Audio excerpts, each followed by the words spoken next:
I arrange the crystal water goblets precisely 2 inches from each dinner plate, just the way Mom likes them. The late afternoon sun filters through the dining room windows of her Cranston home, catching the prisms and scattering tiny rainbows across the white tablecloth. Beautiful, perfect, exhausting. My back aches from the double shifts I've pulled all week at the rehabilitation center. 12 hours of coordinating patient care, managing family concerns, and navigating insurance nightmares. Yet here I stand, polishing silverware that already gleams. The phone rings. I wipe my hands on a dish towel and answer. Elise, is everything ready? Mom's voice carries the casual authority I've known my entire life. Behind her words, I hear laughter and the clink of ice in glasses. Her Savannah vacation sounds delightful. Almost. Just finished setting the table now. Wonderful.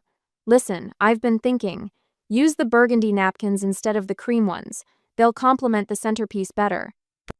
And please, darling, pull out the good china, not the everyday set. My gaze shifts to the already set table with its cream napkins folded into perfect fans. But I already. And the silver candlesticks, not those glass ones. They look cheap. I close my eyes. I'll take care of it. You're a treasure. We'll be there by 7. She hangs up without waiting for my response. I stare at the table I've spent an hour arranging. With a sigh, I begin again, packing away cream napkins and replacing them with burgundy. The everyday plates, which most people would consider formal, disappear into cabinets, replaced by the antique Haviland china that requires hand washing. By the time I finish, sweat beads at my temples despite the autumn chill. At precisely 7, the front door swings open. Mom sweeps in, her camel-colored pantsuit immaculate despite hours of travel. Behind her follows Haley, my younger sister, her highlighted blonde hair tumbling in perfect waves. A tall man with a carefully trimmed beard trails behind them. Elise, darling, Mom kisses both my cheeks. This is Haley's new boyfriend, Cameron. He's in commercial real estate. Cameron offers a limp handshake. Nice place. It's Mom's, I clarify. I just help maintain it. Mom's gaze scans the dining room, lips pursed. The centerpiece is crooked. And you forgot the salad forks, Haley adds, poking through the silverware. I didn't forget. I thought. Never mind, Mom waves dismissively. We'll manage. Though next time, perhaps check the settings twice? The dinner I spent hours preparing receives similar treatment. The roast is slightly overdone. The asparagus lacks seasoning. The wine should have been opened earlier to breathe. I eat silently, nodding at appropriate intervals as Mom and Haley regale Cameron with stories of their Savannah trip. My presence fades into the background until Mom turns to Cameron with a flourish. Elise keeps everything running smoothly while we're away. You're stable, Elise. It's not like you have anything else going on. The words land like a slap. I grip my napkin under the table. Haley laughs. Besides, Dad's money pays for this house anyway. Not like you contribute anything real. Mom doesn't correct her. Cameron smirks. I push back from the table, stacking plates with trembling hands. Let me help with dessert, I murmur, escaping to the kitchen. Standing at the sink, I wash dishes alone while laughter drifts from the dining room. Water scalds my hands red, but I barely notice. How many holidays have I hosted? How many bills have I quietly paid when Mom's spending exceeded her alimony? How many errands have I run while Haley posted beach selfies from Florida? I dry a wine glass, examining its flawless surface. 20 years of the same pattern. 20 years of shouldering responsibilities while they lived carefree. 20 years of, Elise will handle it. Water drips from my fingertips onto the spotless counter. A decision crystallizes, sharp and sudden as broken glass. This will be the last dinner I host for them. Monday morning arrives with gray skies and spitting rain. My body protests as I walk to work after another double shift, muscles stiff from sleeping on Mom's uncomfortable guest bed. I stayed the weekend to deep clean after they left for brunch without me. The crosswalk light turns green. I step off the curb, mind already mapping out the day's patient schedules. A horn blares. I turn toward the sound of screeching tires. Time slows. A delivery van skids on wet pavement, its white side panel filling my vision. The driver's horrified face appears behind glass. Impact comes as a curious sensation, weightlessness followed by crushing pressure. My body arcs through air that suddenly tastes like copper. The concrete rises to meet me. Darkness falls like a curtain. Beeping machines pull me from darkness. My eyelids weigh 1,000 pounds, but I force them open to a blur of fluorescent lights. Antiseptic smell fills my nostrils, mixed with something metallic. My mouth tastes like pennies and dust. "There you are," says a familiar voice. I blink until the world sharpens. Joan Reynolds leans forward in a plastic chair beside my hospital bed, her auburn hair escaping its practical bun. Dark circles shadow her eyes. She wears scrubs, not the ones from our rehabilitation center, but hospital-issue navy, not her uniform. She's here as a visitor. "How long?" My voice rasps like sandpaper. 5 days. Joan reaches for a cup with a straw. Small sips. The water feels miraculous against my parched throat. My brain struggles to assemble fragments: crosswalk, horn, white delivery van, weightless moment, then nothing. I try to shift position. Pain blazes through my right leg, ribs screaming in protest. A moan escapes before I can trap it. "Don't move," Joan says. "Broken femur, 3 cracked ribs, concussion. You're lucky to be alive." Lucky. The word hangs in the sterile air. My gaze drifts across the windowsill. Empty. No flowers. No cards. The rolling table holds only Joan's coffee cup and a dog-eared paperback. Has anyone else been here? The question forms before I can stop it. Joan busies herself adjusting my blanket. A bad sign. Joan never fidgets. "Joan?" She sighs, meets my eyes. "I called your mother right away." The silence stretches between us, filled with everything she isn't saying. "And?" "Elise." She squeezes my hand. "Tell me," she said. Joan pauses, choosing her words carefully. "She said you'd be fine, that they had Haley's lash appointment." "A lash appointment?" My sister needed eyelash extensions while I lay unconscious in intensive care. I stare at the ceiling tiles, counting the tiny holes while reality settles. 1, 2, 3, 4. Nobody came? I already know the answer. Joan shakes her head. I checked the visitor log. Something cold slithers through my chest. I've spent holidays alone so Mom and Haley could vacation. I've paid bills they forgot. I've cleaned the mess they left. But this abandonment feels different. Final. "What about my father?" I ask. Joan's expression shifts to confusion. "Mark isn't listed as your emergency contact." A memory surfaces: Mom standing over me years ago, handling insurance paperwork after college graduation.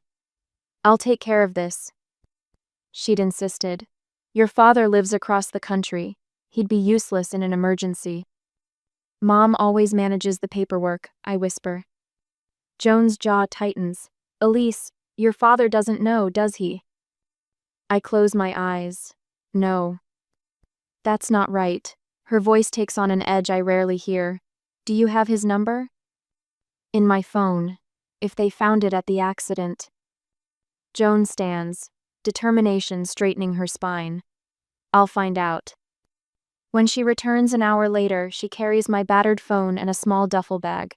"Personal effects," she explains, placing them on the chair. "I called Mark." Panic flutters in my chest. "You shouldn't have." "He was told you had the flu." Joan's voice remains level, but anger flashes in her eyes. "Your mother told him you had the flu, Elise." Tears burn behind my eyelids. I blink them away. "He's flying in tomorrow. Booked the first available flight from Seattle." The room blurs again, this time from moisture I can't control. The tears feel hot against my cold skin. "You need real support," Joan says, unpacking the duffel: toothbrush, comfortable clothes, my favorite cardigan. "Things my family should have brought. That's why I went to your apartment for these." "Thank you." The words feel painfully inadequate. A nurse enters, checks my vitals, adjusts my medication. She places a gentle hand on my shoulder. "You've got a strong friend here, hasn't left except to shower and change." After the nurse leaves, I turn to Joan. You've been here the whole time? She shrugs. Someone had to be. The simple truth in those words breaks something loose inside me. A sob escapes, then another. Joan holds my hand while 5 days of unconsciousness and 31 years of disappointment pour out of me. When the storm passes, leaving me hollow and spent, I make a decision. I need to go to Mom's house. My voice sounds different, even to my own ears. Joan looks alarmed. You can't leave the hospital. Not to stay.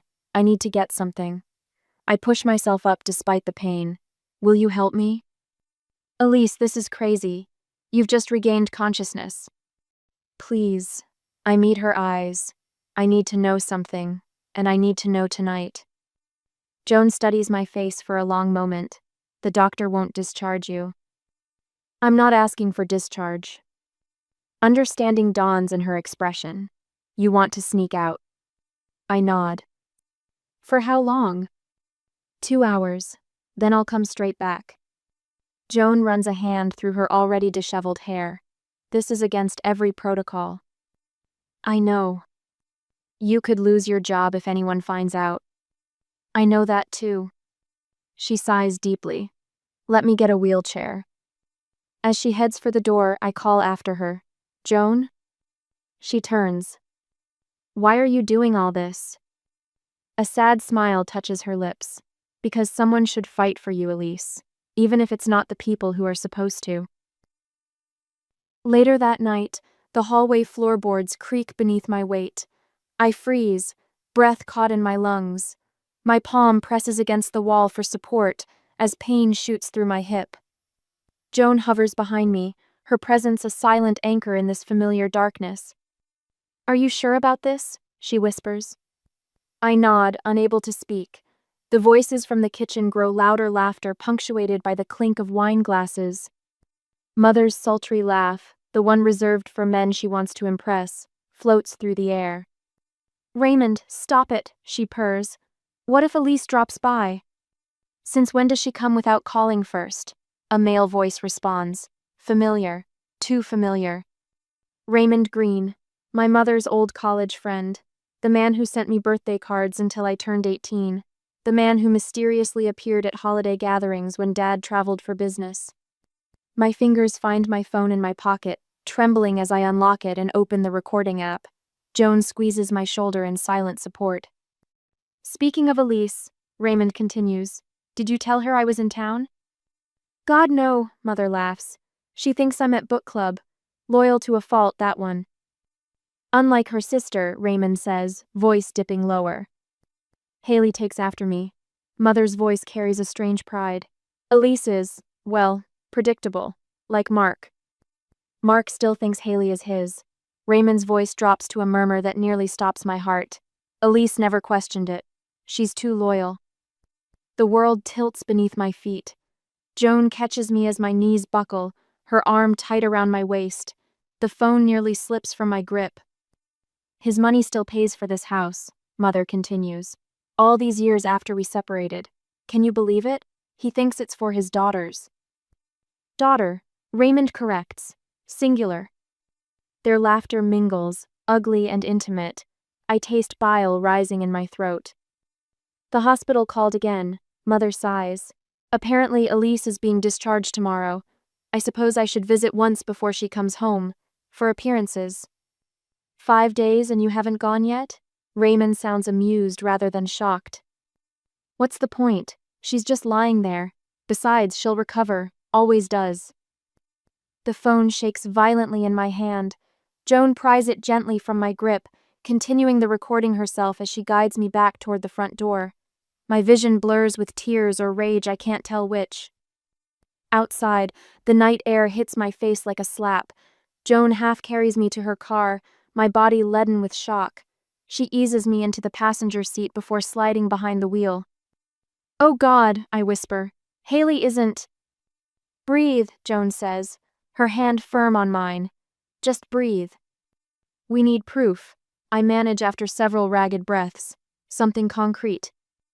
Joan starts the engine. What are you thinking? Mom's laptop. She never changes her password, her email, and there might be photos. Elise, you need to rest. No. The word comes out sharp, unfamiliar in my mouth. Take me back tomorrow morning. Mom has her hair appointment at 9. She'll be gone for hours. Joan studies my face in the dim light. Finally, she nods. Okay, but only if the doctor clears you for another outing. The hospital room feels different when we return 40 minutes later, less like a prison, and more like a staging ground. Sleep eludes me as I stare at the ceiling, mapping out tomorrow's mission. My entire life feels like a fiction suddenly revealed. Morning arrives with gray determination. The doctor frowns at my request to leave, but reluctantly grants 2 hours after Joan promises professional supervision. By 8:30, we're parked down the street from Mother's house, watching her sleek sedan pull out of the driveway. Wait 15 minutes, I instruct, in case she forgot something. Joan nods, her usually calm face tight with tension. The house stands silent when we enter. I lead Joan to Mother's study, my crutches thumping against hardwood floors. The laptop sits on her desk, closed but not locked. I lower myself carefully into her chair, the scent of her perfume clinging to the cushions. Password? Joan asks, hovering nearby. Haley Janice, 1998. I say without hesitation. She's used it for years. The screen unlocks, revealing Mother's desktop. My fingers move mechanically across the keyboard, opening her email client. I type Raymond Green into the search bar. Hundreds of messages appear. Go back years, Joan suggests quietly. Look for patterns. I narrow the search to the year of Haley's conception. The results make my stomach twist. Weekly messages, secret meetings. Plans were canceled when Dad came home unexpectedly. There, Joan points to one with the subject line, "It worked." The message contains 2 sentences. The test is positive. Mark will never know. My head pounds as I switch to her photo folders. Most contain ordinary family picture holidays, birthdays, vacations. But a folder labeled RG sits hidden in a subfolder called Tax Documents 2003.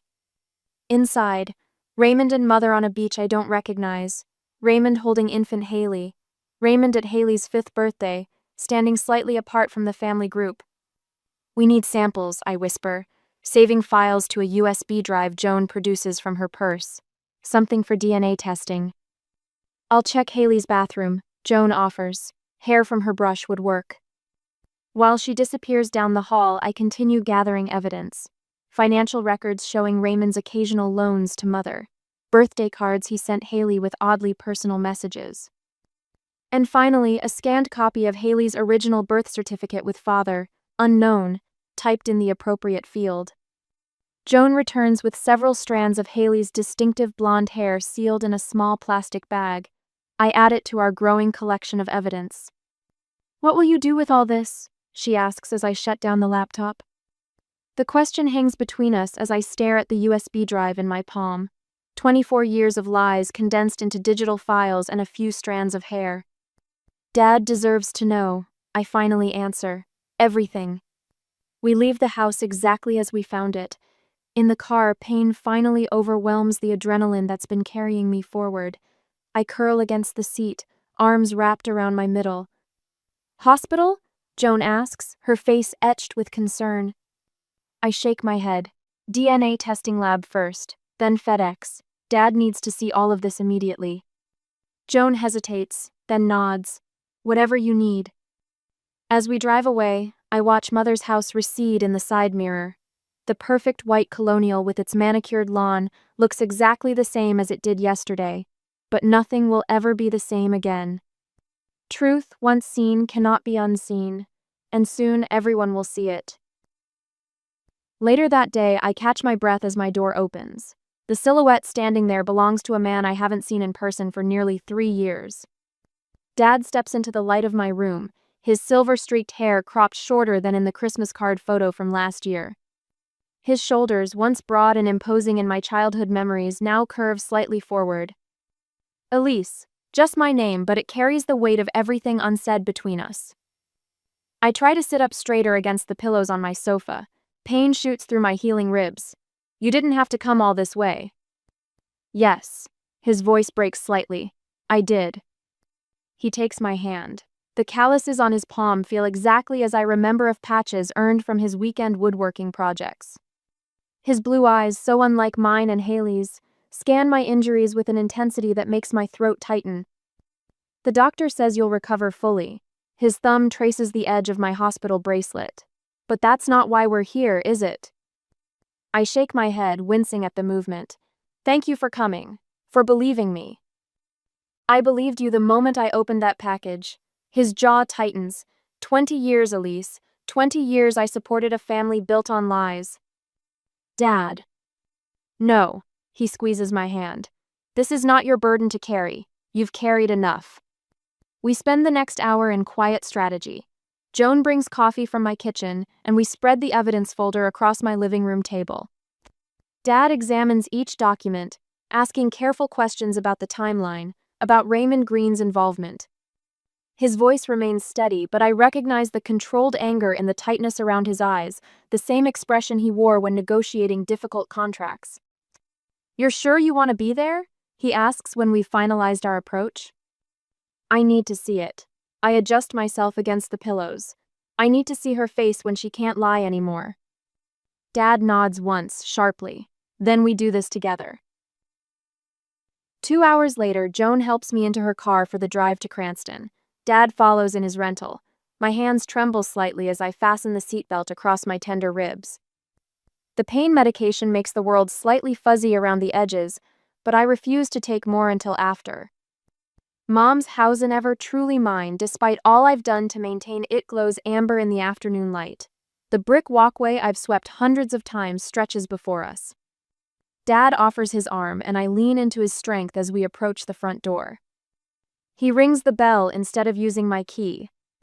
The door swings open. Mom stands framed in the entryway, her camel pantsuit replaced by yoga pants and a loose sweater. Her expertly highlighted hair falls in soft waves around a face that shifts from confusion to practiced delight. Mark, what a surprise! Her smile falters when she sees me. Elise, you should be in the hospital. What are you? Is Haley home? Dad interrupts, his voice unnervingly calm. Mom blinks. Yes, she's... Good, we need to talk, all of us. We step past her into the living room with its cream-colored furniture and precisely arranged decorative pillows. Every surface gleams with the polish I applied countless times. Haley emerges from the kitchen, phone in hand, her expression darkening when she sees Dad. What's going on? She looks from me to Mom. Why is he here? Dad doesn't wait for an invitation.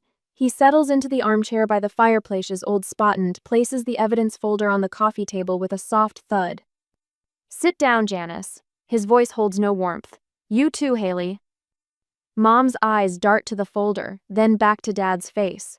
Something in his expression makes her sink slowly onto the sofa. Haley remains standing until Mom pats the cushion beside her. Mark, this is highly unusual. Mom's voice adopts the reasonable tone she uses when deflecting criticism. If you wanted to visit, you could have called. Dad opens the folder and removes the DNA test results. He places them on the table, facing Mom. When our daughter was hit by a van and nearly died, you didn't show up. His voice doesn't rise, but each word lands like a stone. That was your final choice, Janice. But it's not the only lie you've told, is it? Mom's face drains of color as she stares at the paper. Haley leans forward, confusion creasing her forehead. What is that? What's going on?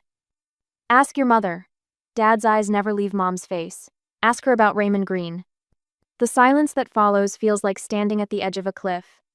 I watch as 20 years of carefully constructed lies begin to crumble, brick by brick, in the space between one heartbeat and the next.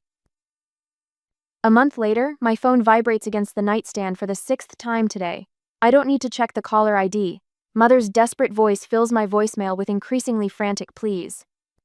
Elise, this is ridiculous. They're giving us 30 days to vacate. Your sister is hysterical. Call me back immediately. I press delete and adjust the pillow beneath my healing leg. The hospital bed in my small apartment feels like a sanctuary after weeks of chaos. Sunlight streams through half-drawn blinds, casting tiger stripes across my quilt. Outside, Providence continues without me. Another vibration, this time a text from Haley. You ruined everything. Dad won't even talk to me. Hope you're happy now. I block her number with a single tap.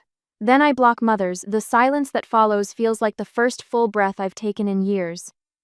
Joan arrives at noon with a cardboard box of empty photo albums and packing tape. Her gray-streaked ponytail swings as she bustles around my apartment, pulling clothes from closets and folding them with military precision. You don't have to do this, I tell her. She snorts. 20 years working together and you think I'd let you pack with 3 broken ribs and a fractured femur? Besides, you don't own enough stuff to make this difficult. She's right. My life fits into remarkably few boxes. The small tokens of a woman who lived on the periphery of her own existence. A woman who, until recently, believed that was all she deserved. Did you tell the administration? I ask as she labels a box kitchen. Handed in your resignation letter myself. She seals the box with a satisfying rip of tape. Reynolds says your position will be waiting if you ever want to come back. I don't. Joan nods, understanding without requiring explanation. Seattle's supposed to be beautiful. All that rain makes everything green. The airline confirmation arrives while we're packing my books. One-way ticket to Seattle, departure in 3 days. First class, courtesy of Dad. Mark, I correct myself. Not just my father, but a man who chose to stay when the truth came crashing down. Heard anything from Janice? Joan asks, carefully wrapping my single crystal vase in newspaper. Nothing worth hearing. The local newspaper sits on my coffee table. I don't need to read past the headline, Green Pharmaceuticals CEO resigns amid scandal. Raymond fled to his vacation home in Vermont after his wife discovered his decades-long affair with my mother. The society pages buzz with whispers. The truth spreads like wildfire through circles where reputation is currency. Mother took a sales position at Bergdorf's downtown location, her first real job in 30 years. Haley moved in with friends after discovering her modeling portfolio wouldn't pay for apartment deposits. The house in Cranston will be sold once they vacate. The proceeds will fund Dad's retirement, not their lifestyle. Justice tastes both sweeter and more bitter than I imagined. The next morning, neighbors from my building appear unprompted. Mrs. Castillo brings empanadas. Tom from 3B carries boxes to the storage unit. Even the building manager waives my final month's rent. You've helped everyone in this building at some point, he says gruffly. About time someone helped you. I hobble through empty rooms on my crutches, saying goodbye to the place that was never quite home. The marks on the wall where my bookshelf stood, the kitchen where I ate quiet meals alone. The bathroom where I practiced conversations I never had the courage to start. On my final evening in Providence, Joan drives me past Mother's house, my last glimpse of the place where I surrendered so many years of my life. The burgundy napkins still sit folded in the dining room drawer. The crystal goblets gleam in cabinets soon to be emptied. The carefully maintained gardens will wither without my weekend attention. Do you regret it? Joan asks as we idle at the curb. Telling the truth? I watch a light flick on in the upstairs window. A silhouette passes Mother or Haley, I can't tell. Strange how familiar shapes become unrecognizable from a distance.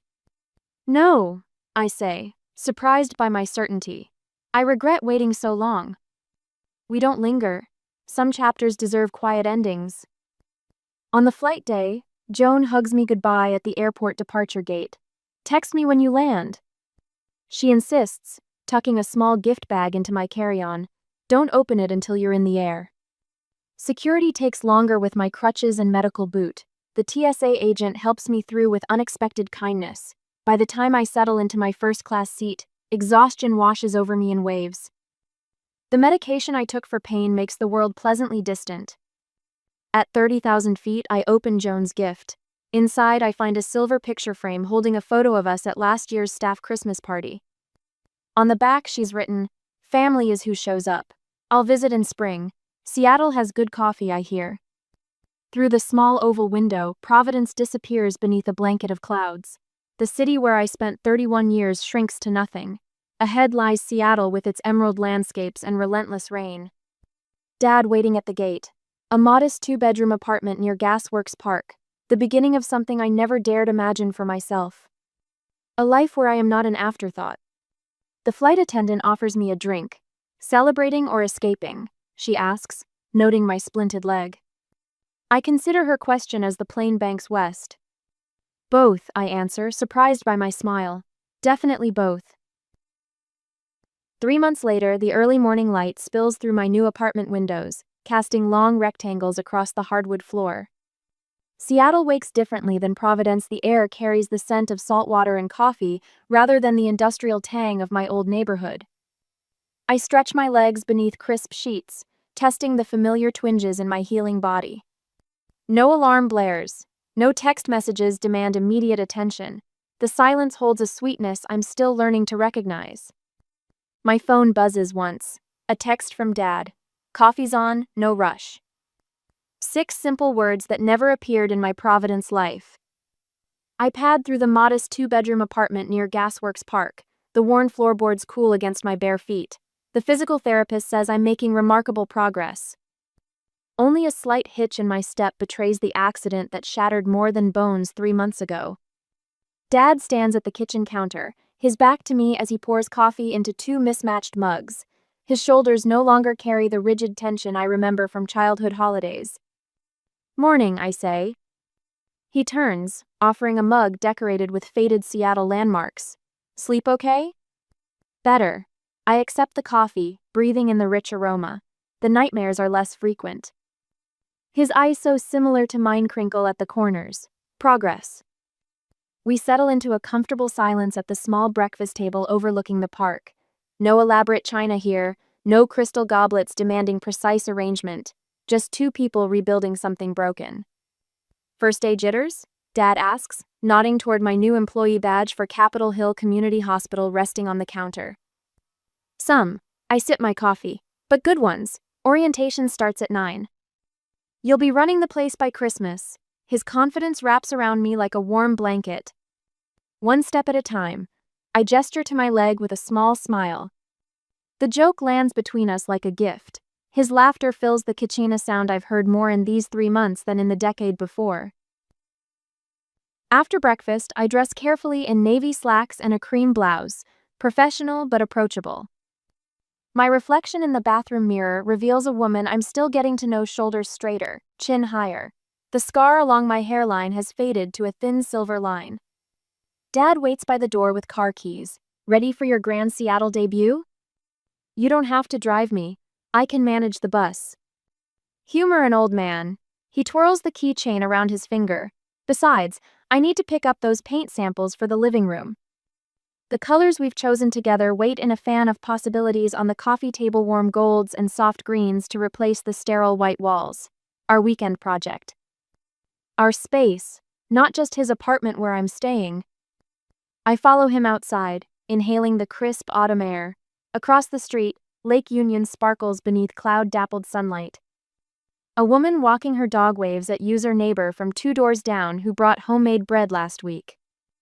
In the car, Dad tunes the radio to a classic rock station, humming along to Fleetwood Mac. No comments about my hair or clothes or whether I've gained weight. No subtle criticisms disguised as helpful suggestions. I bought shelves yesterday, he says casually as we stop at a traffic light. Thought we could build a bookcase for that empty wall in your room. My room? The words catch in my throat. Well, it is yours now. He shrugs, eyes on the road. Figured you might want space for those nursing journals, and whatever else you collect. Everyone needs a place for their things. My first library, my space, my choice. The hospital appears ahead, its modern glass entrance reflecting the morning light. Dad pulls to the curb and turns to face me. Proud of you, Elise. His voice holds none of the hollow praise I grew accustomed to hearing, just simple truth. I reach across the console and squeeze his hand. Thank you, for everything. We're just getting started, he says. I'll pick you up at 5. Walking toward the hospital entrance, I feel the weight of invisible chains falling away with each step. The daughter who stayed is finally learning how to live.